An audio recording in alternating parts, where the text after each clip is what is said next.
Na agitação da vida, por vezes só precisamos de um momento de calma para olhar para trás. Obrigada por escolherem este lugar para partilhar mágoas e recordações.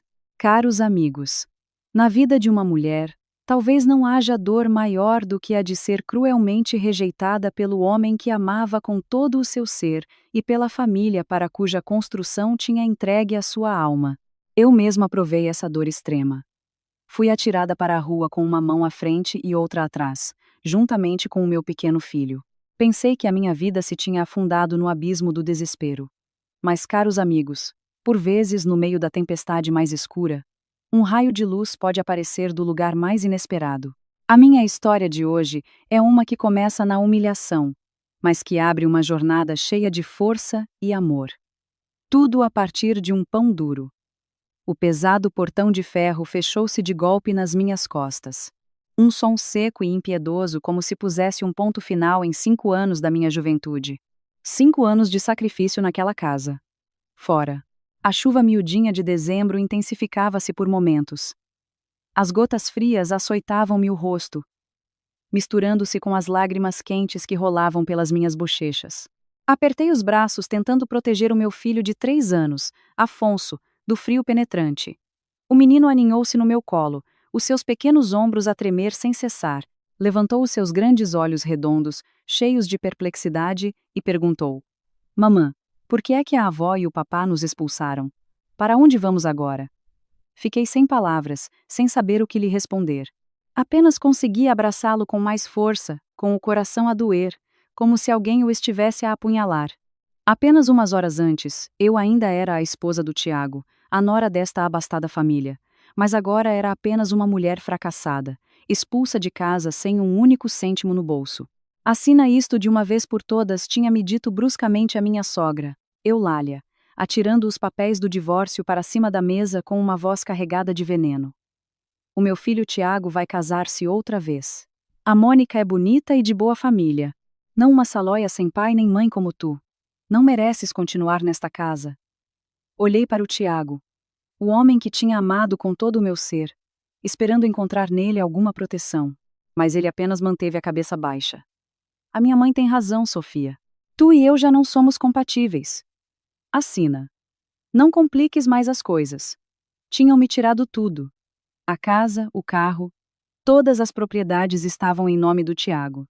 Obrigaram-me a sair de mãos a abanar e, o que era mais doloroso, queriam tirar-me a custódia do Afonso. Mas isso era a única coisa que eu não podia aceitar. Depois de dias de discussões, finalmente concederam-me a graça de ficar com o meu filho, com a condição de que desaparecesse das suas vidas para sempre. E assim, numa tarde de vento e chuva, o meu filho e eu fomos expulsos da nossa própria casa. O ranger do portão de ferro voltou a soar ao abrir-se. Sobressaltada, abracei o meu filho com força e recuei um passo, temendo que saíssem para nos humilhar mais uma vez. Mas não. Quem saiu foi o meu sogro. O Américo era um homem de aspecto sofrido e poucas palavras. Durante os 5 anos em que fui sua nora, mal teve voz em casa. Tudo era decidido pela Eulália. Ele gostava muito de mim e do seu neto, mas devido ao seu caráter algo fraco e ao seu receio da esposa, nunca se atreveu a defender-nos abertamente. Apenas podia observar em silêncio, dando-me às escondidas algumas notas amachucadas e pedindo-me para comprar leite para o menino. Ao ver-nos aninhados à chuva, o seu rosto, já marcado por rugas profundas, ensombrou-se ainda mais. Não se atreveu a olhar-me nos olhos e rapidamente me pôs algo na mão. Era um pão alentejano duro, provavelmente sobras do pequeno almoço. A sua voz rouca misturava-se com o assobio do vento. Toma isto! Não deixes que o meu neto passe fome! Dito isto, virou-se apressadamente e fechou o portão, como se temesse que a sua esposa ou o seu filho o vissem. Fiquei ali com o pão duro na mão, um sentimento de humilhação e amargura infinita a inundar-me. 5 anos como nora, tinha sacrificado a minha promissora carreira. Tinha usado todas as minhas poupanças para ajudar o meu marido nos seus negócios. Tinha cuidado desta família com todo o meu coração. E no final, ao ser expulsa, a única coisa que recebia era um pedaço de pão de sobra, uma esmola cheia de pena. Mas ao ver o meu filho a tremer de frio e fome, com os seus pequenos lábios arroxeados, sequei as minhas lágrimas. O que importava o meu orgulho naquele momento comparado com a fome do meu filho? Levei-o até ao alpendre de uma loja próxima que já tinha fechado para nos abrigarmos da chuva. Calma, Afonso. Come um bocadinho para te aqueceres. Sentei-me e abracei-o, tentando protegê-lo do vento com o meu próprio corpo. Parti o pão em dois, com a intenção de lhe dar o pedaço maior. Mas, meus amigos, nesse instante fiquei atônita, completamente paralisada. O pão não era maciço. Alguém o tinha esvaziado habilmente por dentro, e no seu interior não havia paté, nem manteiga, mas algo duro e frio, cuidadosamente embrulhado numa folha de jornal velho e num pequeno saco de plástico. O meu coração pareceu parar. A tremer? Tirei lentamente aquele objeto. Dentro do jornal havia uma chave de casa completamente nova e um maço de notas preso com um elástico. Rapidamente escondi o dinheiro no bolso do meu casaco e desdobrei com cuidado o papel de jornal.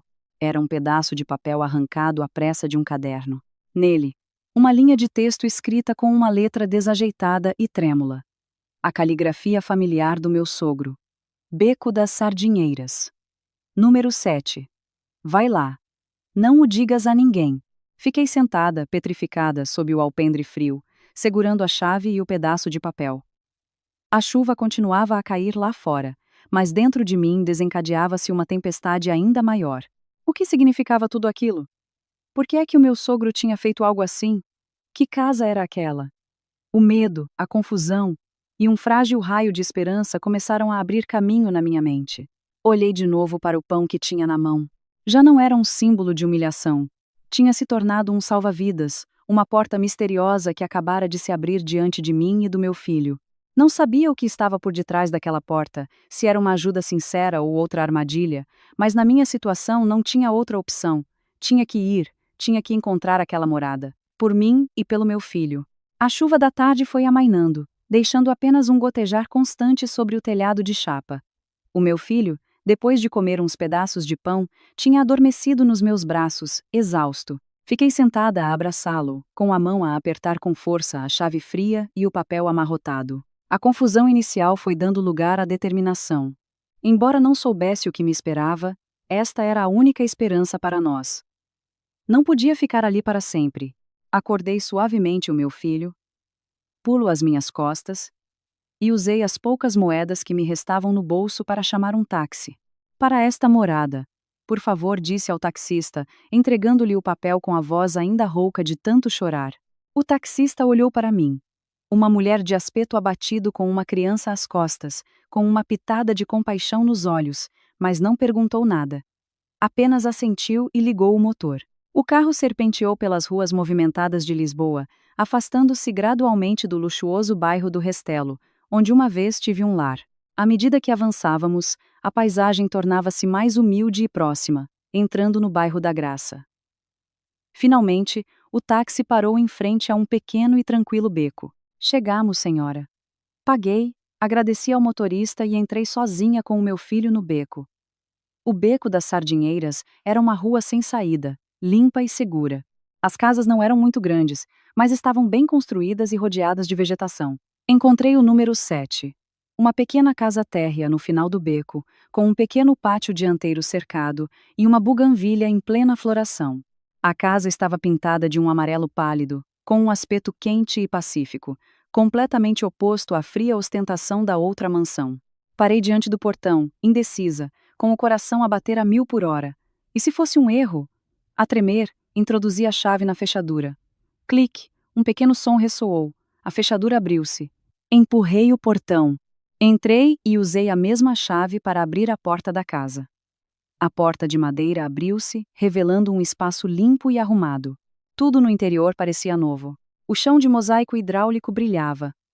As paredes estavam recém-pintadas de branco e não havia muitos móveis. Apenas o essencial. Um pequeno conjunto de mesa e cadeiras de madeira. Uma cama de solteiro. Um armário e uma pequena cozinha equipada com fogão a gás, panelas, frigideiras e louça. Tudo estava perfeitamente arrumado, sem um grão de pó. Parecia que alguém tinha preparado tudo, à espera da nossa chegada. Sobre a mesinha de madeira no centro da sala, havia um envelope branco. Sabia que aquela era a resposta para tudo. Com cuidado, deitei o meu filho, que dormia profundamente. Na cama, Agasalhei-o com uma manta fina, e a tremer peguei no envelope. Não havia nada escrito por fora. Abri-o lentamente.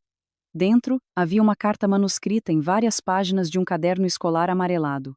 A letra era desajeitada e trêmula. Sem dúvida, era a letra do meu sogro, Américo. Sentei-me numa cadeira, respirei fundo e comecei a ler.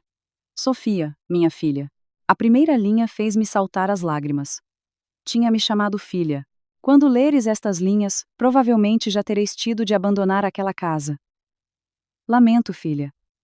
Lamento ter sido um sogro cobarde, um avô impotente. Eu vi tudo. Vi as lágrimas que engolias. Vi a humilhação que tiveste de suportar. O meu coração doía, mas não pude fazer nada. Sou um inútil, um fraco. Vivi toda a minha vida à sombra da minha mulher. Não te consegui proteger. Não consegui proteger o meu próprio neto. Realmente não mereço ser chamado pai nem avô. Sabia que mais cedo ou mais tarde este dia chegaria, o dia em que a ganância e o egoísmo deles vos poriam na rua. Não os consegui impedir. Por isso, a única coisa que pude fazer foi preparar em segredo uma saída para vós. Esta casa, comprei-a com todo o dinheiro da minha reforma, com as poupanças que fui juntando com esforço durante toda a minha vida. Comprei-a em segredo há uns anos. Eu mesmo a limpei e fui comprando cada coisa, na esperança de que, se um dia o pior acontecesse, tivesseis um lugar onde vos refugiar para não terem de dormir ao relento. O dinheiro que meti no pão não é muito, só vos servirá para uns meses. Lamento, é tudo o que consegui fazer. Sei que com a tua inteligência e a tua força nunca te renderás. Conseguirás seguir em frente e criar o Afonso para que seja um bom homem. Só te peço uma coisa. Não me guardes rancor e promete-me que nunca deixarás que o meu neto passe fome ou dificuldades. Apoiei a cabeça na mesa, abraçando a carta e chorando rios de lágrimas. As lágrimas de humilhação tinham sido substituídas por lágrimas de gratidão e emoção. Afinal, naquela casa fria sempre houve alguém que se preocupava conosco em silêncio, que nos protegia. O homem que eu julgava fraco e impotente era quem tinha poupado durante toda a sua vida para me preparar uma saída. O seu presente não era apenas uma casa, era um coração inteiro, um amor imenso e silencioso. Depois de chorar até ficar sem lágrimas, sequei o rosto e continuei a ler as últimas linhas da carta. Pensei que a história terminava ali, com a compaixão de um sogro pela sua desafortunada nora, mas não. O segredo maior, a razão mais profunda de todas as suas ações silenciosas, encontrava-se na última página. A letra do meu sogro nesta página parecia ainda mais trêmula e emocionada. Sofia. Há algo mais que guardei no meu coração durante muitos anos. Algo que nem sequer o Tiago sabe. Talvez seja o destino, uma disposição do céu. Alguma vez te perguntaste por quê? Desde a primeira vez que te vi, senti um afeto especial por ti. Por que é que sempre te protegi em segredo? Parei de repente. Era verdade. Sempre tinha sentido que o meu sogro me tratava de uma maneira diferente. Embora temesse a sua esposa, o seu olhar para mim continha sempre uma estranha ternura e compaixão. Não sei se te lembrarás, mas o pai que perdeste chamava-se Arthur. Ao ler isto, o meu coração pareceu parar. O meu pai, efetivamente, chamava-se Arthur. Morreu num acidente quando eu só tinha 10 anos. Como? Como é que o meu sogro sabia o nome dele? Se for ele, continuava a carta. Então, minha filha, tu és a filha do homem que me salvou a vida. Todo o meu corpo estremeceu. Forcei a vista para ler cada palavra, temendo perder algo. E então uma história do passado, uma história que nunca me tinham contado, revelou-se através das suas palavras. Contava que há mais de 20 anos, quando ele era um jovem operário pobre numa grande construção no Algarve, um dia, um andaime enorme desabou de repente. Enquanto todos corriam em pânico, foi o meu pai, Arthur, um colega que acabara de conhecer, quem sem hesitar um instante se lançou para o empurrar para fora da zona de perigo. O meu pai salvou-lhe a vida, mas ele mesmo foi atingido por uma grande viga de ferro, ficando gravemente ferido. O teu pai esteve no hospital durante meses, escreveu o Américo. Gastei todas as minhas escassas poupanças de então a pagar as suas contas médicas, mas a ferida era demasiado grave e deixou-lhe sequelas depois do acidente. A sua saúde deteriorou-se muito e já não pôde voltar a fazer trabalhos pesados. Sempre me senti culpado, arrependido. Devia-lhe a vida, devia-lhe um futuro inteiro. Depois, a obra terminou. Cada um foi para o seu lado e perdi o contato com ele. Tentei procurá-lo, mas foi em vão. Até que, há 5 anos, quando o Tiago te trouxe à casa para te apresentar, assim que te vi os teus olhos e o teu sorriso, tão parecidos com os do meu velho amigo. Tive um pressentimento e, quando me disseste o nome do teu pai, soube que o céu me tinha dado a oportunidade de saldar aquela velha dívida. Não contei a ninguém porque não queria que te sentisses desconfortável. Não queria que pensasses que te aceitava apenas por gratidão. Realmente, considerei-te a minha própria filha, Sofia. A dívida de outrora. Não poderei pagá-la nem em toda uma vida. O teu pai sacrificou a sua saúde para me salvar. E eu, um inútil, não consegui proteger a sua filha da injustiça e da humilhação. Sou um fracassado. Esta casa, este pouco dinheiro, por favor. Considera-o como uma pequena amostra do meu coração. Uma tentativa de te compensar e de pagar uma parte da minha dívida com o meu amigo falecido. Por favor, aceita-o. Não o recuses. Para que a consciência deste devedor possa encontrar alguma paz. A carta terminava aí. Fiquei imóvel na cadeira com o rosto entre as mãos. O meu mundo, mais uma vez, tinha virado de pernas para o ar. Mas desta vez, não era o desmoronamento de uma tragédia, mas a revelação de uma gratidão tão profunda que era incrível. Então era isso. Por detrás da sua ajuda silenciosa, havia uma longa história, uma dívida de honra do passado. Não só gostava de mim por ser sua nora, gostava de mim porque via em mim a imagem do amigo que se tinha sacrificado para o salvar. Chorei. Chorei pelo meu pai. O homem de quem só guardava vagas recordações da infância. Chorei pelo meu sogro. Um homem que tinha vivido toda a sua vida atormentado pela culpa, procurando a maneira de pagar a sua dívida. E chorei porque senti um calor estranho. No momento em que o mundo inteiro me tinha virado as costas, soube que não estava sozinha. Tinha o amor do meu pai a observar-me do céu e a proteção silenciosa deste sogro cheio de gratidão e afeto. Olhei para o meu filho que dormia placidamente na cama. Sabia que tinha de seguir em frente. Tinha de viver bem, não só por mim, mas para ser digna do sacrifício dos 2 grandes pais da minha vida. A carta do meu sogro proporcionou-me um apoio emocional imenso. Ajudou-me a compreender que não estava sozinha neste mundo, mas o consolo espiritual não podia solucionar as crescentes dificuldades da realidade.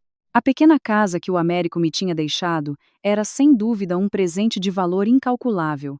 Dava-nos um teto, um lugar seguro ao qual voltar. Mas para sobreviver nesta cidade tão cara, um teto não era suficiente. O dinheiro que ele tinha metido no pão, depois de o contar, ascendia a uns poucos milhares de euros. Para um reformado que dependia da sua esposa, provavelmente era tudo o que tinha conseguido poupar às escondidas. Estava-lhe imensamente agradecida, mas também sabia que essa pequena quantia era uma gota no oceano. Só nos chegaria para pagar a comida e as contas durante 1 ou 2 meses. E depois? O quê? Não podia ficar de braços cruzados à espera de outro milagre. Tinha de me erguer por mim mesma, encontrar o meu próprio caminho. Já não era a jovem estudante de formação profissional. Após anos como esposa e mãe, tinha esquecido todos os conhecimentos que tinha aprendido. Os meus diplomas estavam desatualizados. Para os empregadores, eu era apenas uma mulher de 30 anos, sem experiência laboral recente e com um filho pequeno a meu cargo. Tentei procurar trabalho em várias empresas, mas sempre me rejeitavam com amabilidade. O seu currículo é muito bom. Ligaremos depois. Sabia essa frase de cor. Sabia que ligaremos depois significava nunca. O desespero começou a invadir-me. Algumas noites depois de o meu filho adormecer, sentava-me sozinha na casa silenciosa e as lágrimas voltavam a brotar. Sentia-me tão inútil, recordava os dias naquela mansão. Embora me desprezassem e humilhassem, pelo menos não tinha de me preocupar com o pão de cada dia. Mas então, a imagem do meu filho a dormir, o seu rosto inocente e puro, tirava-me do poço da fraqueza. Não podia render-me. Se eu caísse, o que seria do meu filho? Tinha de viver. Tinha de lutar por ele. Sequei as lágrimas e decidi que, se não podia fazer grandes coisas, começaria pelas mais pequenas. Se ninguém me contratava, eu mesma me contrataria. Comecei a minha jornada de sobrevivência com um trabalho que provavelmente ninguém poderia imaginar: lavar pratos. Mesmo no início do meu beco, havia um bar de petiscos muito movimentado. Todos os dias, ao passar, via-os sobrecarregados com montanhas de pratos sujos. Reuni toda a minha coragem e entrei para falar com a dona. Desculpe, precisam de alguém para lavar os pratos? A dona, uma mulher de meia idade e aspecto afável, olhou-me de cima a baixo com alguma surpresa. Provavelmente não esperava que uma mulher de aspecto jovem e asseado como eu pedisse um trabalho tão duro e sujo, mas finalmente assentiu. Claro, mas é um trabalho muito duro, sabe? E o salário não é grande coisa. Não me importa, disse. Ter um trabalho já me satisfaz. E assim, todos os dias, depois de deixar o meu filho numa creche pública próxima, dirigia-me ao bar de petiscos. Mergulhava no trabalho desde a manhã até bem entrada a tarde. As minhas mãos, habituadas apenas às tarefas domésticas, passavam agora horas submersas em água com detergente e gordura. As altas pilhas de pratos quentes e sujos, cheios de restos de comida. No início, davam-me náuseas, mas habituei-me. Trabalhava com diligência, sem uma única queixa. As minhas mãos tornaram-se ásperas e calosas em pouco tempo. As costas doíam-me terrivelmente todas as noites. Mas cada vez que recebia o meu modesto jornal ao final do dia, sentia uma alegria indescritível. Era dinheiro limpo, ganho com o meu próprio suor e esforço. Mas o dinheiro de lavar pratos não era suficiente. Depois de pagar a creche e a comida, mal me sobrava algo. Sabia que tinha de fazer algo mais. Encontrei uma pequena oficina de costura no bairro e comecei a levar trabalho para casa para fazer à noite. Depois de dar de jantar ao meu filho, dar-lhe banho, ajudá-lo com os seus trabalhos e deitá-lo. Sentava-me sozinha em frente a uma velha máquina de costura que tinha comprado em segunda mão. O zumbido constante da máquina tornava-se a banda sonora das minhas noites, misturando-se com a respiração tranquila do meu filho.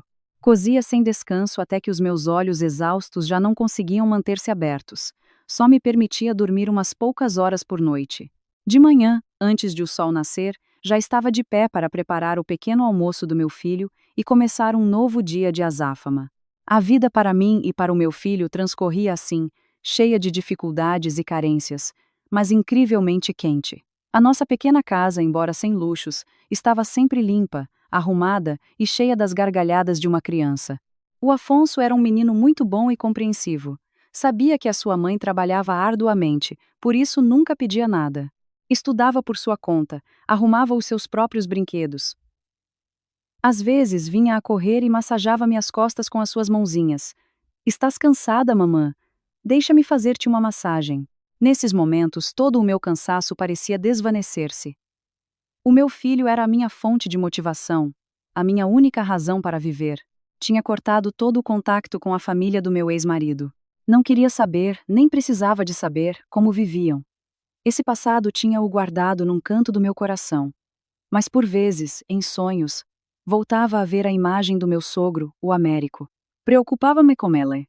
Não sabia se estava bem, se a Eulália e o Tiago o tratavam mal, mas não podia fazer nada, só podia rezar em silêncio pelo seu bem-estar.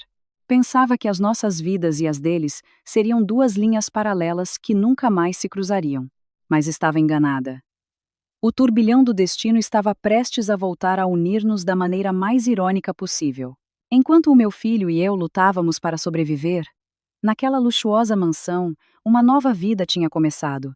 O Tiago e a Mônica celebraram rapidamente um casamento em grande estilo. A imprensa local fez eco do casamento do século entre o jovem diretor de uma construtora e a filha de um magnata. Pintaram uma história de amor de conto de fadas, uma combinação perfeita de talento e linhagem. Nessa história, não havia uma única menção a mim, a esposa abandonada. Eu era apenas uma sombra do passado, apagada sem deixar rasto. Vi sem querer as fotos do seu casamento na internet. A Mônica, deslumbrante com um caríssimo vestido de noiva, sorria radiante e satisfeita. O Tiago, ao seu lado, elegante e bem parecido, formavam um casal perfeito. Ao ver a foto, senti uma pontada no coração. Não por ciúmes, mas por uma amarga pena de mim mesma, mas rapidamente afastei esse pensamento. Aquela vida já não me pertencia. O que tinha de fazer agora era focar-me no futuro do meu filho e no meu. Pensei que, com a sua riqueza e uma nova esposa à sua altura, a vida do Tiago e da sua mãe, Eulália, seria perfeita. Mas nesta vida, nada é fácil. Sogra e nora, uma guerra eterna, eclodiu rapidamente naquela casa de luxo e foi muito mais cruel do que eu jamais tinha suportado. A Eulália, habituada a ser a rainha da casa, a que o seu filho a consentisse e a que a sua anterior nora, como eu, a obedecesse cegamente, pensou que com esta nova nora poderia fazer o mesmo, mas enganou-se. A Mônica não era eu. Era uma menina mimada desde o berço, habituada a viver entre algodões e que não conhecia a palavra paciência. O conflito começou com as coisas mais pequenas. A Eulália queixava-se de que a Mônica não sabia cozinhar e só encomendava comida. A Mônica franzia o sobrolho e respondia: "Em que século vivemos para que as mulheres tenham de estar na cozinha? Se quer comer bem, contrate um chefe. Eu não tenho tempo para essas ninharias." A Eulália queixava-se de que a Mônica era uma preguiçosa que se levantava ao meio-dia e não limpava a casa. A Mônica ria-se com desdém. "Há várias empregadas em casa. Por que é que eu haveria de mexer um dedo? O meu trabalho é estar bonita e desfrutar da vida, não ser uma criada." Mas o ponto alto do conflito foi o dinheiro. A Eulália queria controlar todas as finanças da casa, tal como tinha controlado o Tiago. Exigiu que o Tiago lhe desse todos os cartões de crédito e as cadernetas de poupança para que ela as guardasse. Um homem de negócios não deve andar com muito dinheiro. É fácil que se perca, dizia ela. Mas a Mônica opôs-se redondamente. Estava habituada a gastar a grande. Cada saída às compras custava-lhe dezenas de milhares de euros. Como ia aceitar ter de pedir dinheiro à sogra, cada vez que queria uma mala nova ou um vestido de designer? "O que diz minha sogra?" atirou-lhe a cara. "É o dinheiro do meu marido.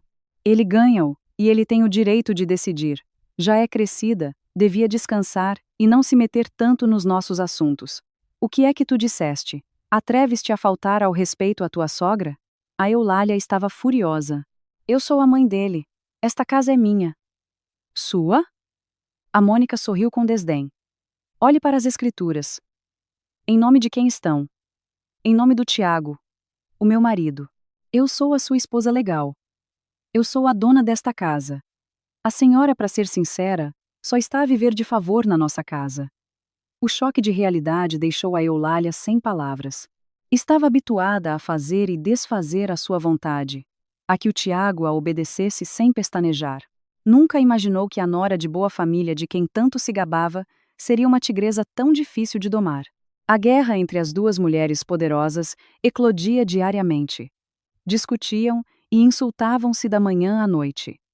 A luxuosa mansão não conhecia um único dia de paz. O Tiago, apanhado no meio, sofria terríveis dores de cabeça. Não se atrevia a desagradar a nenhuma das duas. Quanto mais tentava mediar, pior as coisas ficavam. A Eulália, depois de a sua nora lhe ter arrebatado o poder, procurava qualquer desculpa para armar confusão. Criticava, provocava e até inventava mentiras sobre a Mônica a familiares e amigos. A Mônica também não ficava atrás.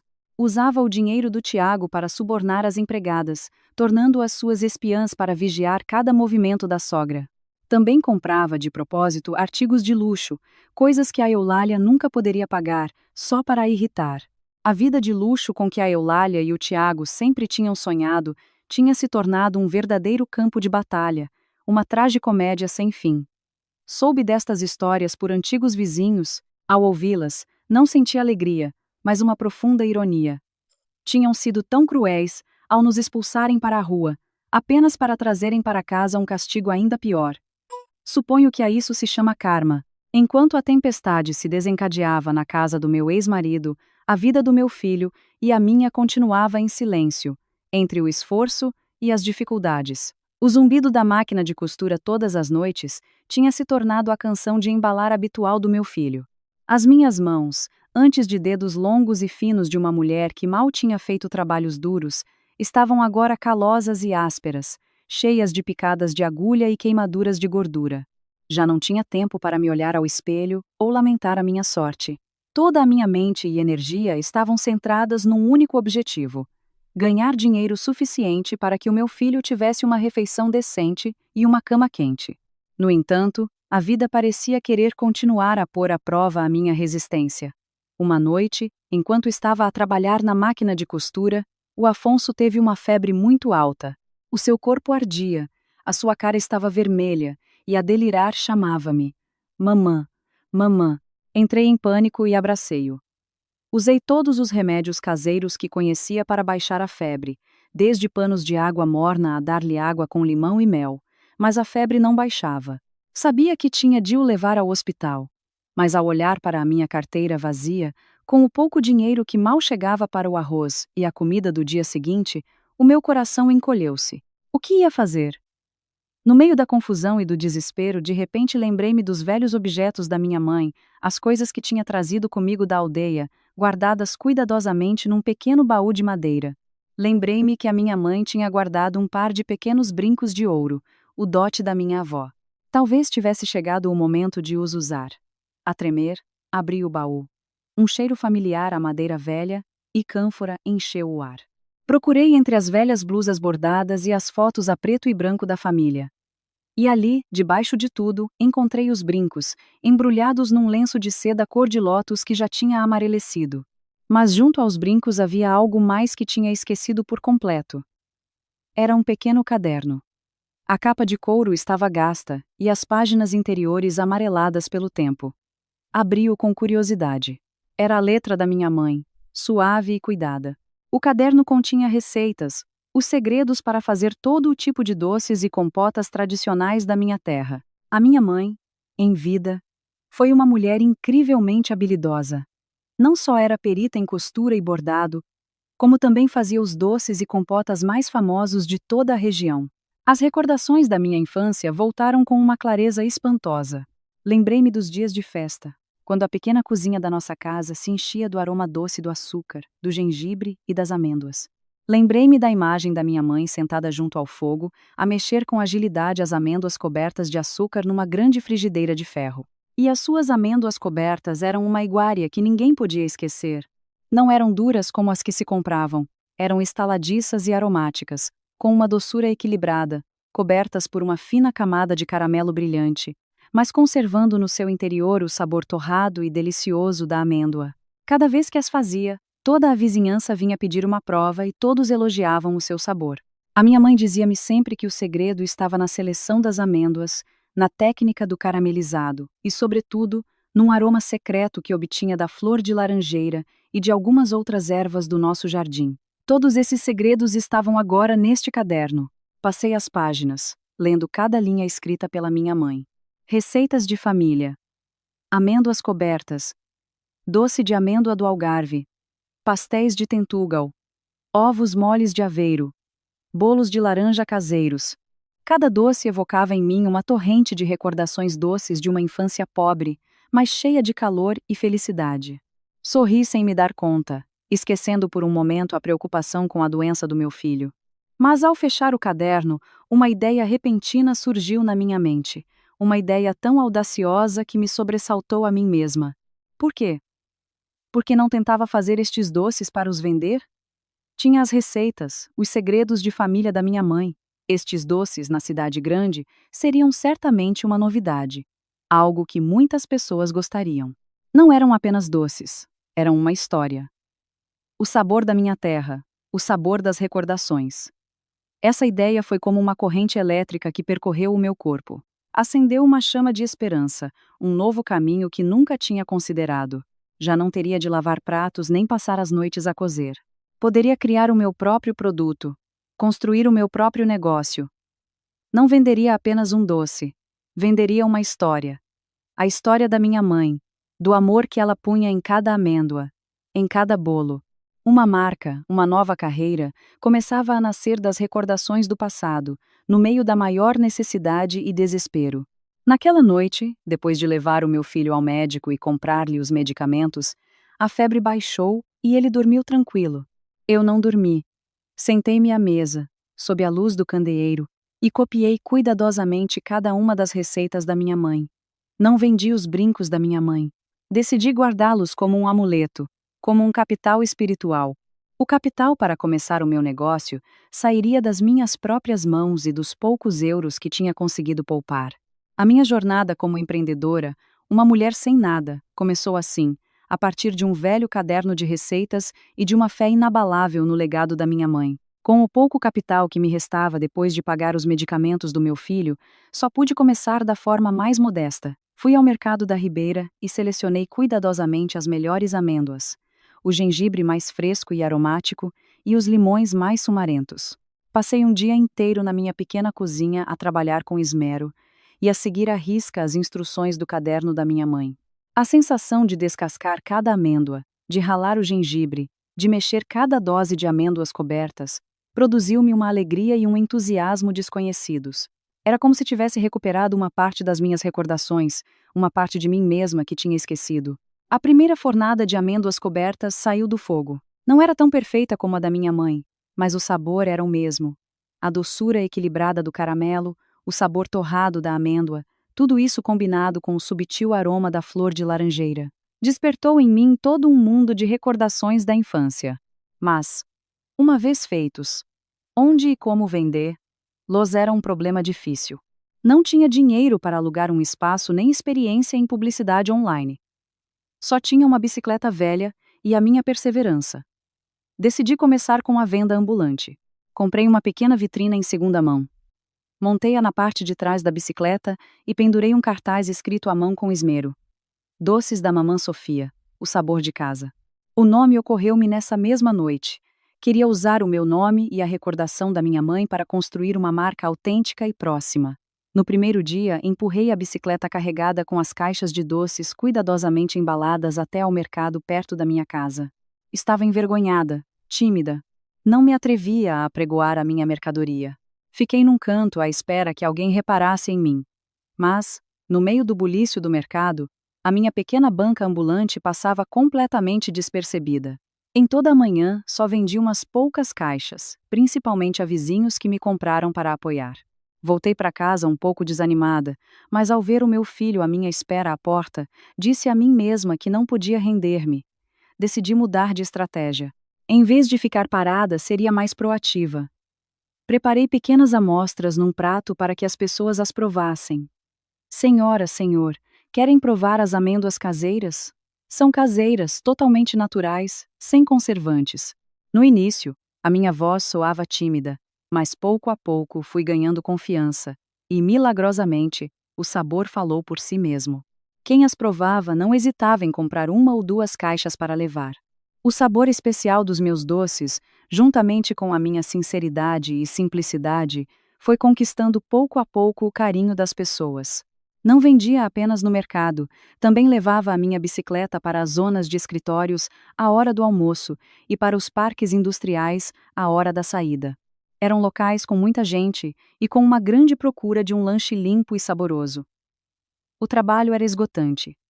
Todos os dias, levantava-me às 3 ou 4 da madrugada para preparar a mercadoria. Passava o dia inteiro a percorrer a cidade na minha bicicleta sob o sol abrasador de Lisboa. À tarde, voltava para casa para tratar do meu filho e preparar os ingredientes para o dia seguinte.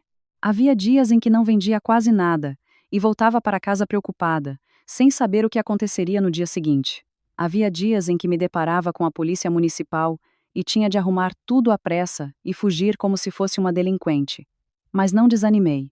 Cada elogio de um cliente, cada euro de lucro, era uma enorme fonte de motivação.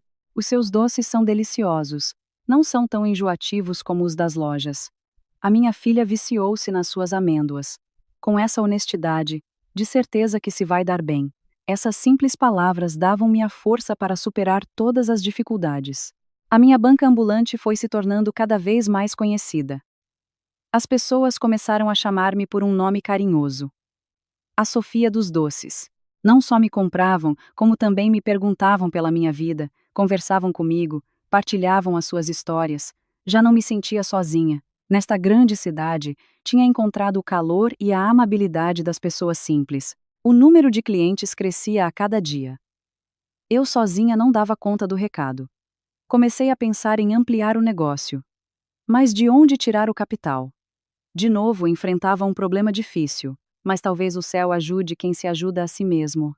Uma grande oportunidade, uma viragem do destino, chegou de forma inesperada à minha pequena banca ambulante, numa tarde soalheira, A minha vida como vendedora ambulante transcorria assim, cheia de esforço, mas também de pequenas alegrias. O carrinho dos doces da Mamã Sofia tinha se tornado uma parte familiar do bairro, um doce refúgio para os trabalhadores depois de um longo dia.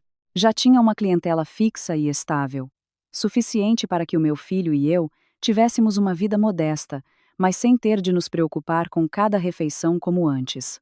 Pensava que continuaria assim, contente com o meu pequeno carrinho, desde que o meu filho pudesse estudar em condições. Mas o destino parecia ter outros planos para mim, muito maiores. Era um sábado à tarde, e o calor em Lisboa estava invulgarmente sufocante. Estava no meu local habitual, perto da entrada de um grande parque industrial. À hora da saída, os trabalhadores saíam em massa, e a minha banca estava cheia de gente. No meio da azáfama, enquanto pesava amêndoas e embrulhava bolos para os clientes, um luxuoso carro preto parou perto. A janela baixou, e uma mulher de uns 40 anos, muito bem vestida, fez-me um sinal para me aproximar.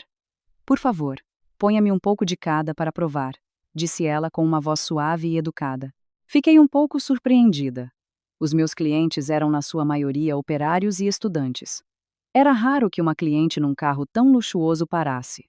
Mas rapidamente recuperei o profissionalismo e preparei-lhe com gosto uma pequena caixa de cada doce. Ela não se foi embora de imediato. Sentou-se no carro e abriu uma caixa de amêndoas cobertas para as provar. Vi-a fechar os olhos por um momento, com uma expressão de surpresa e deleite no rosto. Comeu outra e depois provou os outros doces. Um momento depois, abriu a porta do carro, saiu e dirigiu-se diretamente à minha banca. Olá, sorriu ela, um sorriso amável. Sou a Beatriz, chefe de compras da cadeia de supermercados Mercado do Sol. Muito prazer em conhecê-la. Mercado do Sol. O meu coração deu um pulo. Era uma das maiores cadeias de supermercados do país, com centenas de lojas de norte a sul. Olá, muito prazer. Sou a Sofia, respondi, nervosa, sem conseguir esconder o meu espanto. Sofia, disse a Beatriz, olhando-me com simpatia. Há algum tempo que ouço falar dos seus doces da Mamã Sofia. Vários funcionários da minha empresa tinham-os recomendado. Diziam que os seus doces eram especiais, com um sabor único. Hoje, ao passar por aqui, tive a oportunidade de os provar, e devo dizer que são ainda melhores do que imaginava. Não só são bons, têm uma história, uma alma. Muito obrigada, murmurei, com a cara vermelha de alegria. Vou direta ao assunto, disse a Beatriz. O seu tom tornou-se mais profissional. No Mercado do Sol, estamos à procura de fornecedores de produtos locais de alta qualidade e confiança para a nossa nova linha de lojas de produtos gourmet, Sabor de Portugal. E acho que o seu produto se encaixa perfeitamente nos nossos critérios. Fiquei gelada. Os meus ouvidos zumbiam. Tinha ouvido bem? Uma grande cadeia de supermercados como o Mercado do Sol queria colaborar com uma banca ambulante como a minha? Quer dizer, gostaríamos que fosse a fornecedora exclusiva de doces tradicionais para a cadeia Mercado do Sol, disse a Beatriz com firmeza. Claro que antes o seu produto terá de passar por um rigoroso controle de qualidade, mas com este sabor, tenho a certeza de que não haverá problema nenhum. Mas eu só tenho uma pequena oficina caseira, gaguejei. Não consigo produzir a quantidade necessária para toda uma cadeia de supermercados. Esse é o segundo ponto que queria tratar, disse a Beatriz, como se já tivesse previsto as minhas dificuldades. Sabemos que tem problemas de capital e de escala de produção. Por isso, o Mercado do Sol tem uma política de apoio a fornecedores potenciais. Podemos adiantar-lhe uma quantia do contrato suficiente para que possa alugar uma oficina, comprar maquinaria e ampliar a produção. Em troca, comprometer-se-ia a fornecer-nos em exclusivo durante um determinado tempo. Uma oportunidade incrivelmente grande, apresentava-se diante dos meus olhos. Não era apenas uma encomenda, era um caminho, uma plataforma de lançamento que podia levar a minha marca Doces da Mamã Sofia de ser uma pequena banca ambulante a uma marca reconhecida em todo o país. O sonho que nunca me tinha atrevido a sonhar estava agora ao alcance da minha mão, mas, juntamente com a alegria, senti uma grande preocupação. Era uma aposta. Aceitar esta oportunidade significava assumir uma responsabilidade enorme. Teria de gerir uma oficina, encarregar-me dos empregos de outras pessoas, garantir a qualidade e os prazos para um parceiro tão importante como o mercado do sol. Um único erro, e não só perderia a oportunidade, como poderia acabar endividada até ao pescoço. Eu, uma mulher habituada apenas à venda em pequena escala, teria a força para assumir tal responsabilidade? Compreendo que esteja preocupada, disse a Beatriz. Como se lesse os meus pensamentos. É uma decisão importante. Não a vou pressionar. Pense bem. Aqui tem o meu cartão. Quando tiver uma resposta, ligue-me. Dito isto, sorriu. Voltou para o seu carro e foi-se embora, deixando-me sozinha, petrificada junto ao meu carrinho, com a maior oportunidade e o maior desafio da minha vida. Nessa noite não dormi. Sentei-me sozinha na minha pequena cozinha, a olhar para o elegante cartão de visita da Beatriz com um turbilhão de pensamentos na cabeça. Oportunidade e risco. Esperança e medo entrelaçavam-se, impedindo-me de tomar uma decisão. Uma parte de mim gritava: aceita, Sofia, é a oportunidade da tua vida. A única forma de saíres desta miséria, de dares ao teu filho um futuro melhor. Mas a outra metade tremia. Serás capaz? És apenas uma mulher da aldeia sem estudos. De onde vais tirar a experiência para dirigir uma oficina? E se falhares? Arrastarás muita gente contigo. Estive assim a debater-me, a lutar comigo mesma, até quase ao amanhecer. E então, quando os primeiros raios de sol se coaram pela fresta da porta, olhei para o meu filho, que dormia profundamente, o seu rosto angelical, tão em paz. Pensei no meu sogro, que me tinha dado uma oportunidade para viver.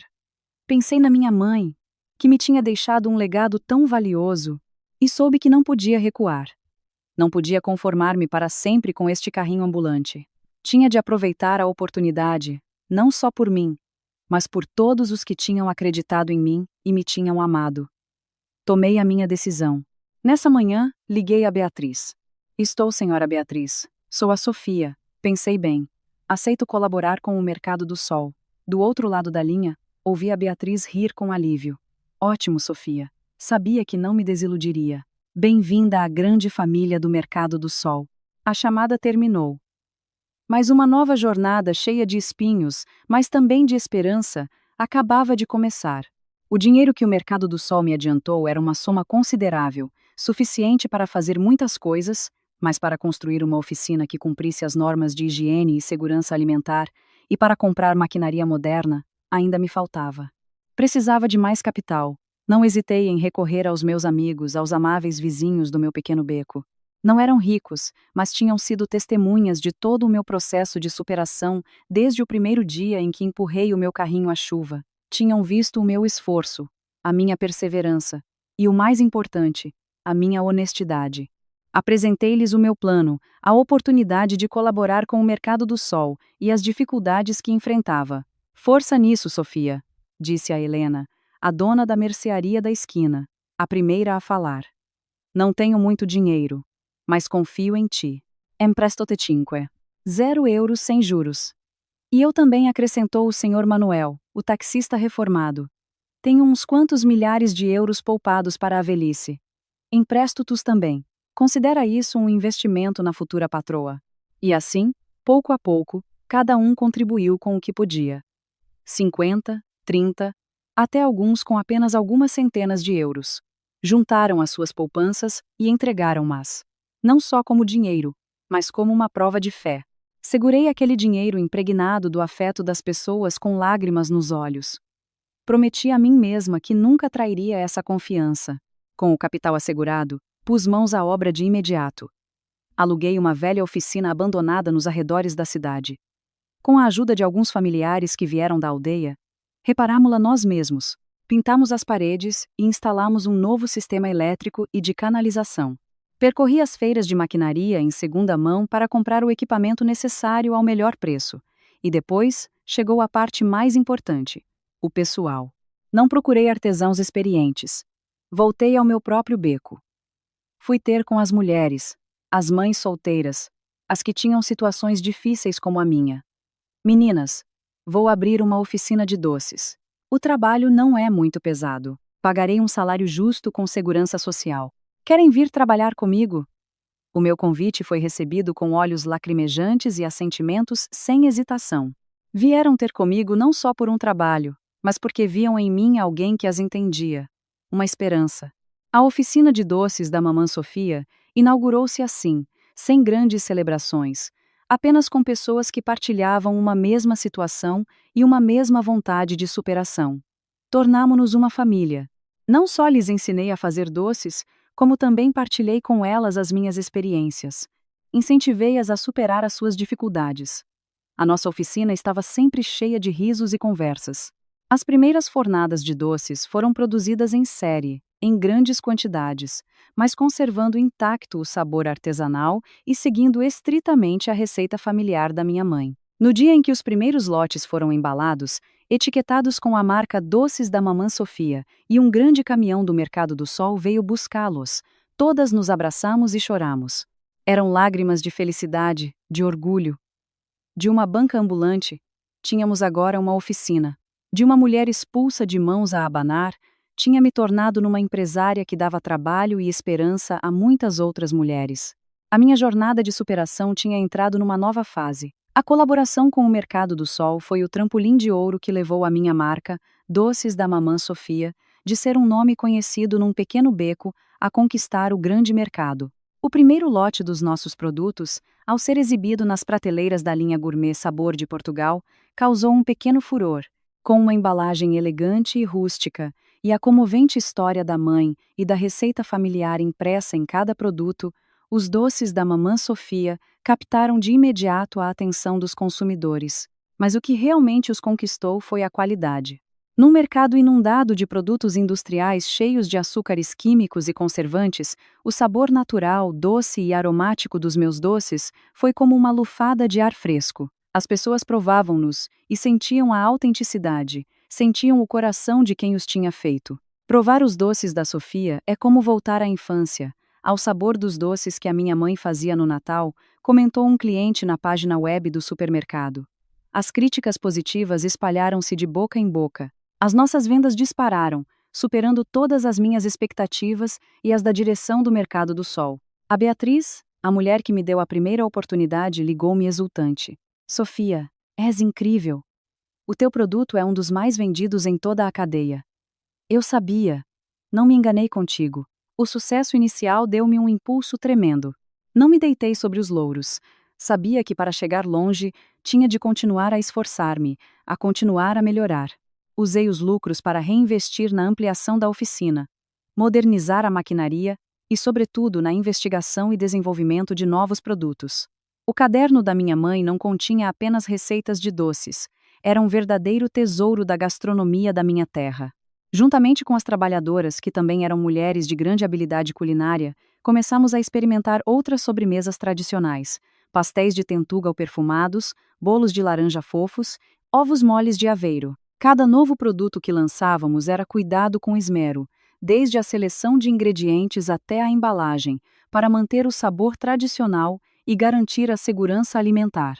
Os novos produtos dos doces da Mamã Sofia continuaram a ser recebidos com entusiasmo. A minha marca já não se associava apenas às amêndoas cobertas, mas tornou-se um símbolo da doçaria caseira de qualidade. O sucesso continuou. De fornecedora exclusiva do Mercado do Sol, outras cadeias de supermercados e lojas de produtos delicatessen começaram a contactar-me para colaborar. A minha oficina expandiu-se cada vez mais e o número de funcionários aumentou. Criei emprego estável para dezenas e depois centenas de mulheres em situações difíceis na zona.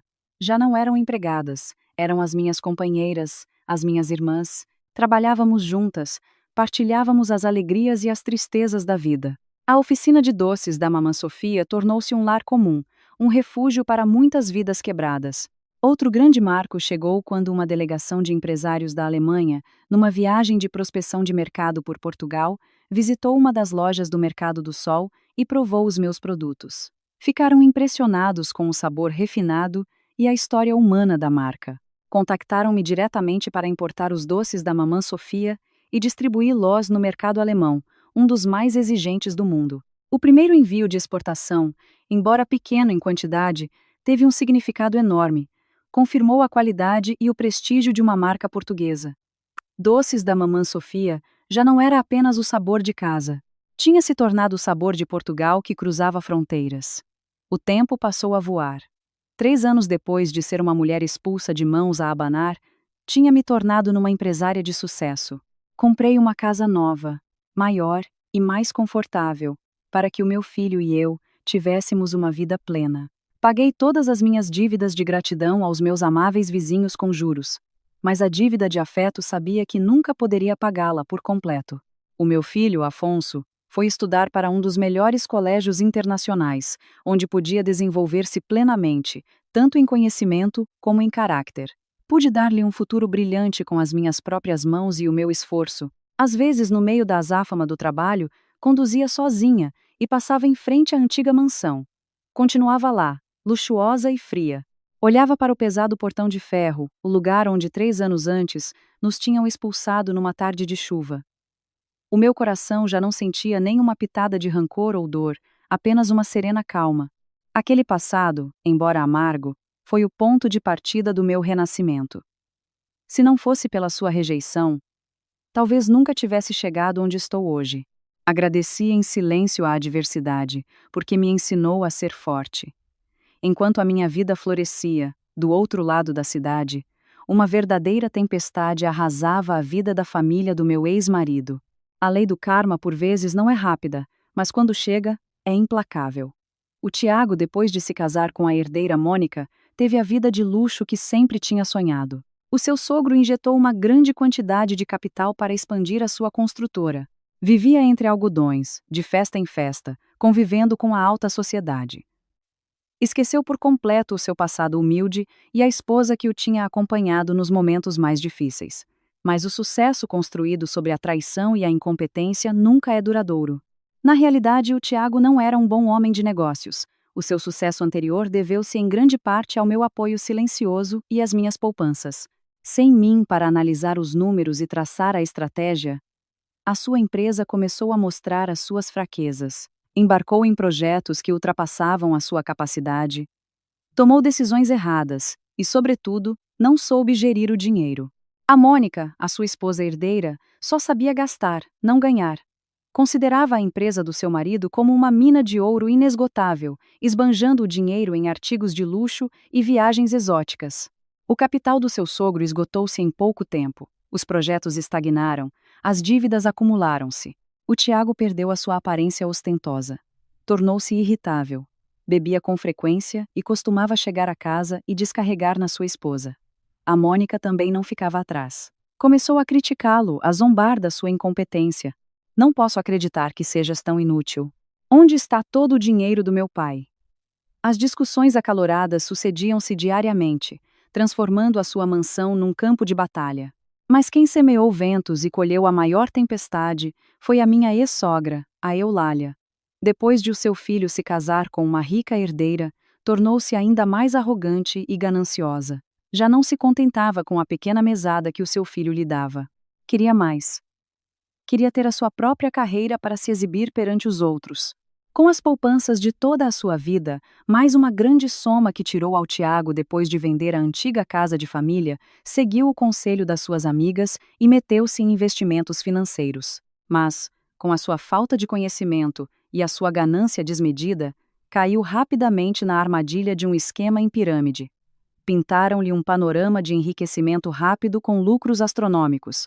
Cegamente investiu todo o seu dinheiro. E até pediu empréstimos a familiares e vizinhos para investir mais. E um belo dia, o esquema ruiu. Os burlões fugiram com todo o dinheiro. A Eulália perdeu tudo. Não só as suas poupanças, como também se viu com uma dívida enorme. Afundou-se por completo. De ser uma mulher elegante e altiva, tornou-se numa devedora a quem as pessoas insultavam na rua. Ia ver o seu filho diariamente em busca de ajuda, mas o Tiago, que também estava em apuros, de onde ia tirar dinheiro para a ajudar? Tu é que te meteste nisso. Tu é que te resolves, gritou a sua mãe. Já tenho problemas que cheguem. O sagrado vínculo materno-filial quebrou-se sob a pressão do dinheiro. A Eulália, desesperada, foi à casa da sua nova nora suplicar. Mas a Mônica apenas se riu com desdém. Os seus problemas não têm nada a ver comigo. Não venha mais incomodar. É uma perda de tempo. Rejeitada pelo seu filho, desprezada pela sua nora, a Eulália caiu num abismo. Começou a vaguear pelas ruas, murmurando incoerências, parecendo uma louca. A imagem da arrogante e altiva senhora Eulália tinha desaparecido, deixando apenas uma idosa patética, destruída pela sua própria ganância. A tempestade não cessou. A empresa do Tiago finalmente não aguentou mais.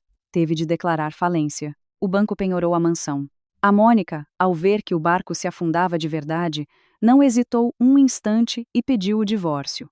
Não só se divorciou, como também usou as relações da sua família para recuperar todos os bens restantes, deixando o Tiago na rua com uma mão à frente e outra atrás, exatamente como ele me tinha feito a mim. Uma justiça poética das mais irônicas. A sua família, depois de 3 anos a desfrutar de uma riqueza construída sobre a traição, desintegrou-se, voltando à estaca zero, com dívidas e uma humilhação avassaladora. A incompetência do Tiago e o esbanjamento da Mônica finalmente cobraram o seu preço. A construtora, já podre por dentro, não conseguiu resistir aos embates do mercado. Os projetos paralisaram. As dívidas com os trabalhadores e os fornecedores acumularam-se. O sogro do Tiago, depois de injetar capital vez após vez, sem ver um único euro de lucro, perdeu a paciência. Cortou toda a ajuda, deixando que o seu genro talentoso se desenrascasse sozinho. Foi a gota de água. O dia em que a empresa declarou falência foi o mesmo dia em que a Mônica assinou os papéis do divórcio. Agiu com uma rapidez e uma crueldade implacáveis, sem um vislumbre de dúvida ou de afeto. Não se limitou a ir embora. Com o apoio da sua família e uma equipa de advogados de primeira linha, usou as cláusulas do acordo pré-nupcial que o Tiago tinha assinado cegamente no início para dividir os bens. Tudo o que restava, desde o carro de luxo e os artigos de design até o pouco dinheiro que havia na conta bancária, foi confiscado legalmente por ela. Espremeu-o até a última gota e depois foi-se embora como se nada tivesse acontecido. Não me culpes a mim, disse ela ao Tiago no seu último encontro. É pela tua incompetência, por não saberes conservar o que tinhas. Sou uma mulher. Preciso de um apoio sólido, não de um fardo. Boa sorte. As suas palavras frias e pragmáticas foram como uma punhalada final no coração destroçado do Tiago. Tinha perdido tudo: a sua carreira, o seu dinheiro, a sua família e a mulher por quem tinha abandonado a sua esposa e filho. Tinha sido mordido pela mesma presa para a qual tinha armado uma armadilha. Mas a tragédia não terminou aí. A Eulália, após ser burlada, tornou-se numa verdadeira devedora. Os credores, os vizinhos e familiares a quem tinha pedido dinheiro, começaram a ir à sua casa reclamar. Já não respeitavam a rica senhora Eulália de outrora. Insultavam-na, ameaçavam-na, semeavam o caos na vizinhança. Vivia com medo e humilhação. Procurou seu filho para a ajudar, mas o Tiago já estava na ruína.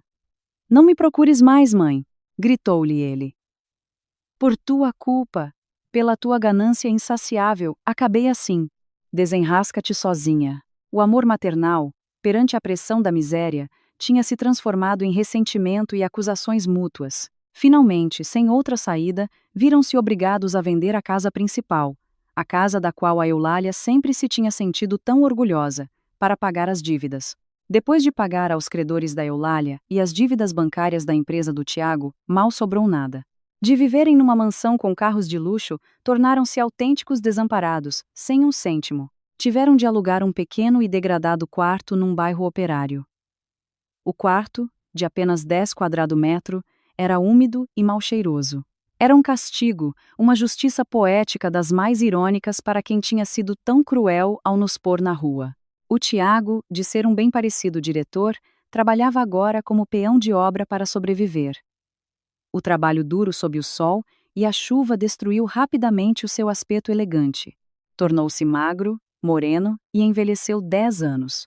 Afundou-se no álcool, todas as noites voltava bêbado, a praguejar e a lamentar a sua sorte. A Eulália não estava melhor. Teve de trabalhar como empregada doméstica e a lavar pratos em restaurantes para ganhar a vida. A mulher que só sabia dar ordens, agora tinha de se submeter à vontade dos seus patrões. A mudança drástica de vida esgotou as suas forças e o seu espírito. Tornou-se taciturna, de poucas palavras, com um olhar sempre cheio de ressentimento e amargura. A sua família, que uma vez esteve no auge do luxo, tinha se desmoronado por completo, afundada na miséria e na humilhação.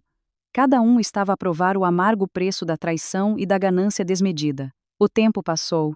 Quase um ano depois do colapso da família do meu ex-marido, o meu negócio continuava a crescer. A oficina de doces da Mamã Sofia tinha se ampliado com uma linha de produção mais moderna e mais funcionários. Não só abastecíamos o mercado nacional, como também começamos a receber grandes encomendas de exportação para países da região. Já não era a Sofia vendedora ambulante. Tinha me tornado numa empresária, uma verdadeira patroa respeitada por muitos. Mas por muito ocupada que estivesse, mantinha o costume de visitar a oficina várias vezes por semana, para falar com as trabalhadoras, para ouvir as suas preocupações. Para mim, não eram apenas empregadas, eram a minha família. E então, uma tarde, ocorreu um reencontro que nunca teria imaginado. Nesse dia, precisávamos de contratar alguns trabalhadores temporários para uma encomenda grande. Estava a entrevistar os candidatos com a encarregada de recursos humanos. A maioria eram mulheres de meia idade em situações difíceis. Quando chegou a vez da última pessoa, fiquei gelada. O meu corpo paralisou. À minha frente estava uma mulher magra e de aspecto sofrido, com o cabelo meio grisalho e o rosto sulcado pelas rugas da preocupação e do cansaço. Usava roupa velha e desbotada e mantinha o olhar no chão, sem se atrever a levantar a cabeça. Mas eu reconhecia. Por muito que tivesse mudado, não podia esquecer aquela cara. Era a Eulália, a minha ex-sogra. Provavelmente, ela não me reconheceu. Estava demasiado habituada à imagem da nora da aldeia e humilde de antes. Não podia imaginar que a patroa, sentada atrás da elegante secretária, a pessoa que tinha nas suas mãos o poder de lhe dar trabalho, era a mesma nora que tinha repudiado cruelmente. Como se chama e que idade tem? Perguntou a encarregada de recursos humanos, seguindo o protocolo. Eu. Chamo-me Eulália. Tenho 55 anos. Respondeu ela num sussurro. A sua voz já não tinha o tom azedo e mordaz de antes, mas era fraca e trêmula. O que fazia antes? Era dona de casa e tinha um pequeno negócio. Hesitou, sem se atrever a mencionar o seu glorioso passado. Fiquei em silêncio, a observar. Ela. Um turbilhão de emoções contraditórias invadiu-me.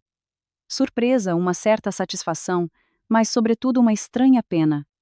A mulher que uma vez me tinha olhado de cima, agora suplicava-me um trabalho.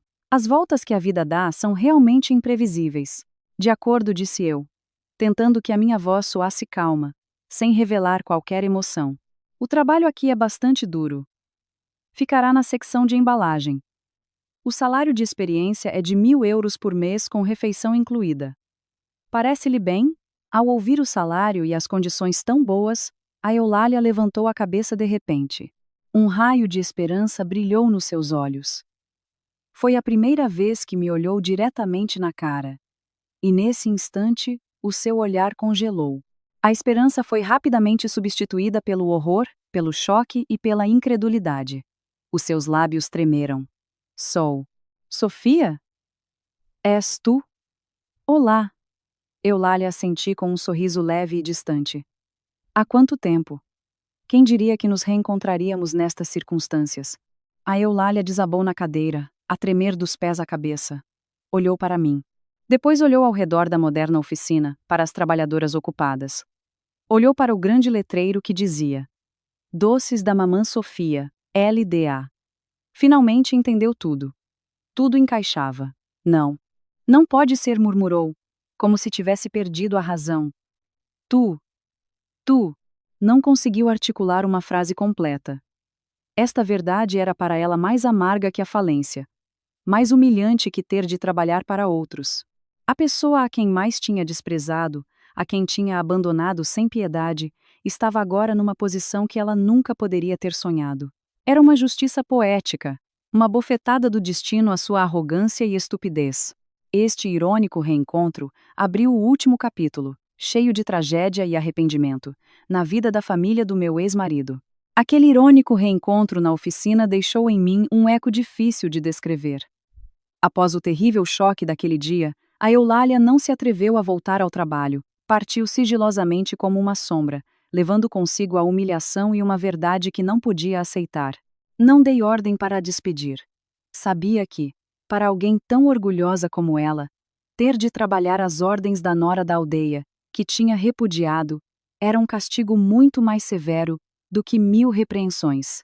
Pensei que a minha vida e a deles já não voltariam a cruzar-se. Eu continuaria a construir a minha carreira, e eles teriam de enfrentar as consequências dos seus atos. Mas, ao que parece, o último e frágil fio que me unia a essa família ainda não se tinha quebrado por completo. Esse fio chamava-se Américo, o meu honrado sogro. Umas semanas depois do fatídico encontro com a Eulália, enquanto estava ocupada com os planos de fim de ano da empresa, recebi uma chamada de um número desconhecido. Pensei que seria algum parceiro comercial e atendi rapidamente. Estou, quem fala? Mas a voz do outro lado da linha deixou-me gelada. Sofia, sou eu, o Tiago. A sua voz já não tinha a arrogância e a segurança de antes. Era rouca, cansada e cheia de uma profunda tristeza. Fiquei em silêncio, sem saber o que dizer. Senti uma pontada no coração, não por afeto, mas por um mau pressentimento. Sofia, continuou ele, com um tom suplicante que nunca lhe tinha ouvido. Sei que não tenho direito a ligar-te, mas é algo urgente. É o meu pai. Acho que ele não vai aguentar. O pai? Os meus ouvidos zumbiam. O que se passa com ele? O pai tem um cancro terminal, Sofia soluçou ele ao telefone. O médico diz que só lhe restam alguns dias. Está muito fraco, já quase não consegue falar. Mas quando está lúcido, não para de perguntar por ti e pelo Afonso. Diz que a sua última vontade é ver-vos. A ti e ao seu neto. Uma última vez. Sofia, suplico-te. Pelo afeto que houve, por quão bem o meu pai se portou contigo. Poderias vir vê-lo uma última vez? Desliguei o telefone, a tremer.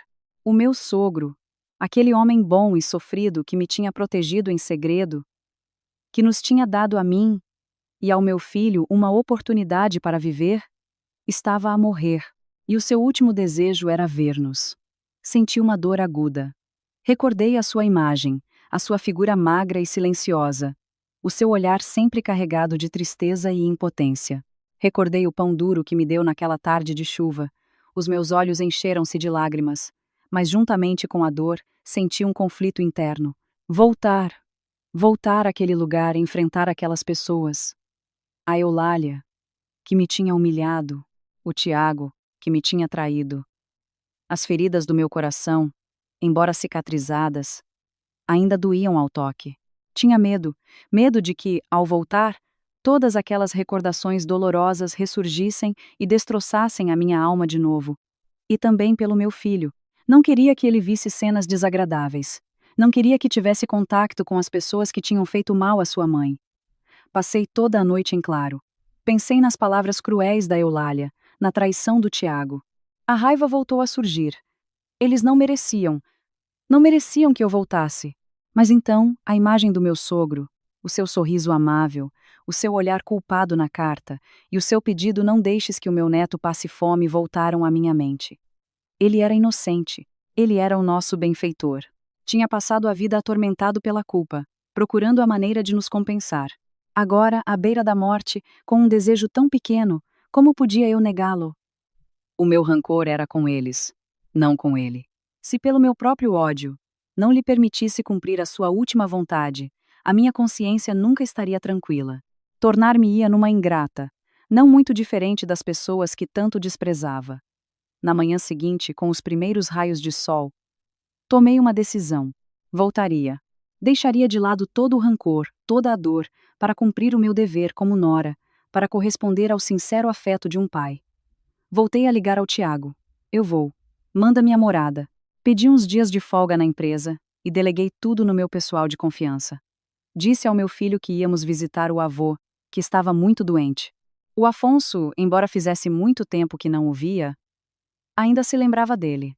Dói-lhe muito, mamã? Perguntou, preocupado. Levo-lhe um presente. Mostrou-me uma pequena caixa de amêndoas cobertas que ele mesmo tinha embrulhado. As suas palavras inocentes comoveram-me. Apanhamos um autocarro de volta ao lugar ao qual tinha jurado nunca mais voltar. Mas, desta vez, o meu estado de espírito era completamente diferente. Já não era uma vítima abandonada. Voltava como alguém que ia saldar uma dívida de gratidão e dar um último adeus. A morada que o Tiago me enviou não era a da casa em que tinham vivido, nem a de um hospital de luxo. Era um beco estreito, profundo e úmido num bairro operário no sul da cidade. A casa alugada onde viviam era apenas um quarto degradado, com as paredes a descascar e o telhado de chapa oxidado. Ao chegar à porta, fiquei atônita. Não podia imaginar que a família que tinha vivido na opulência estivesse agora num lugar tão miserável. Respirei fundo, peguei na mão do meu filho e bati suavemente a porta. Abriu-se. E à minha frente apareceu o Tiago. Já não era o bem parecido diretor de antes. Estava magro, moreno, com a barba por fazer e vestido com roupa de trabalho gasta. Parecia 10 anos mais velho. Ao ver-nos, ficou paralisado, com os olhos vermelhos e lacrimejantes. Não se atreveu a olhar-me na cara, apenas baixou a cabeça e murmurou: Vocês vieram. Entrem. O quarto, de apenas 15 quadrado-metro, estava desarrumado e cheirava a mofo. Não havia nada de valor, apenas umas cadeiras de plástico, uma mesa velha e uma cama de ferro oxidado. E nessa cama jazia o meu sogro. Estava nos ossos, a respirar com dificuldade. Tinha os olhos fechados, como se já não estivesse consciente de nada. Ao seu lado estava a Eulália. Também tinha mudado por completo. Já não era a senhora elegante e arrogante. Usava um pijama velho, com o cabelo grisalho e desgrenhado. O seu rosto estava emaciado, os seus olhos encovados e sem vida. Estava a limpar-lhe o rosto com um pano. A cena, uma idosa a cuidar do seu marido moribundo, deveria ter sido comovente, mas para mim tinha um matiz de amarga ironia. Ao ouvir o barulho, a Eulália levantou o olhar. Ao ver a mim e ao Afonso, ficou petrificada. O pano caiu-lhe das mãos. Olhou para mim e depois para o seu neto, a quem tinha repudiado cruelmente. Os seus olhos sem vida encheram-se de lágrimas, e então fez algo que nunca teria imaginado. Levantou-se, cambaleando, e ajoelhou-se aos nossos pés. Abraçou-se às minhas pernas e desatou a chorar com soluços de arrependimento. Sofia, Afonso, eu errei. A avó errou. Fui um monstro. Estava cega. Tratei-vos muito mal. Agora estou a pagar por isso. Por favor, perdoa-me, neto. Por favor, perdoa a avó. O Tiago, ao seu lado, também desatou a chorar. Ajoelhou-se junto à sua mãe. Ambos, as pessoas que tinham sido tão arrogantes e cruéis, estavam agora de joelhos a suplicar o meu perdão. Olhei para eles e no meu coração não havia nem rasto da satisfação de um vencedor. Apenas sentia tristeza, uma profunda pena pela condição humana. A ganância tinha-os destruído. Tinha-os levado a este extremo. O Afonso, ao ver a sua avó e o seu pai a chorar, assustou-se e começou a choramingar. Agachei-me e abracei-o, tranquilizando-o. Não se passa nada, querido. A avó e o papá só estão tristes. Ajudei a Eulália a levantar-se. Levante-se, por favor. Tudo isso já passou. A minha voz era serena, sem rasto de rancor. Não podia perdoá-los por completo. As cicatrizes do meu coração provavelmente nunca se fechariam. Mas ao vê-los nesse estado tão lamentável, já não conseguia odiá-los. Talvez fosse hora de deixar ir o rancor. Aproximei-me da cama do meu sogro. Peguei na sua mão magra e fria, como se para lhe dar o meu calor. Os seus olhos abriram-se lentamente. Olhou para mim, e depois para o Afonso. Os seus lábios secos moveram-se. Sofia. Afonso. Voltaram. Sim, pai. Viemos ver-te. Aproximei-me do seu ouvido, com a voz embargada. O Afonso aproximou-se timidamente. Avô, sou o Afonso. Trouxe-te um presente. Pôs a pequena caixa de amêndoas na mão do seu avô. Uma lágrima rolou pela bochecha seca do Américo. Fez um esforço, levantou a sua mão trêmula e acariciou a cabeça do seu neto. Um leve e sereno sorriso, o primeiro em muitos anos, desenhou-se nos seus lábios. Depois, fechou os olhos lentamente. O seu último suspiro escapou suave e em paz. Pôde partir tranquilo, tendo cumprido a sua última vontade. O funeral do Américo foi simples. Eu fiquei e ajudei-os a organizar tudo como uma verdadeira nora. Antes de voltar para a cidade com o meu filho, dei a Eulália, discretamente, uma soma de dinheiro num envelope. Não era muito, mas suficiente para que ela e o Tiago pudessem subsistir por um tempo e pagar os seus medicamentos. Cuide-se. A Eulália pegou no envelope com as mãos a tremer. Não se atreveu a olhar-me nos olhos. Apenas baixou a cabeça e chorou em silêncio.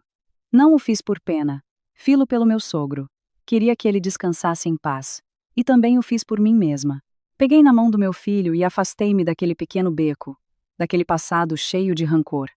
Não só tinha vencido a adversidade, como também tinha vencido o ódio que havia em mim. Perdoá-los não significava esquecer a dor, mas libertar-me a mim mesma das correntes do passado. Só quando a alma está em paz, se pode encontrar a verdadeira serenidade e felicidade. Caros amigos, a minha história chega ao fim. Olhando para trás, aprendi muito. Que por mais baixo que a vida nos faça cair, se não nos rendermos, se mantivermos a bondade e a força, podemos florescer como uma flor de lótus na lama, que a compaixão e o perdão são por vezes as armas mais poderosas, capazes de amolecer os corações mais duros. E que a maior felicidade não é quanto dinheiro se tem, mas a paz na alma,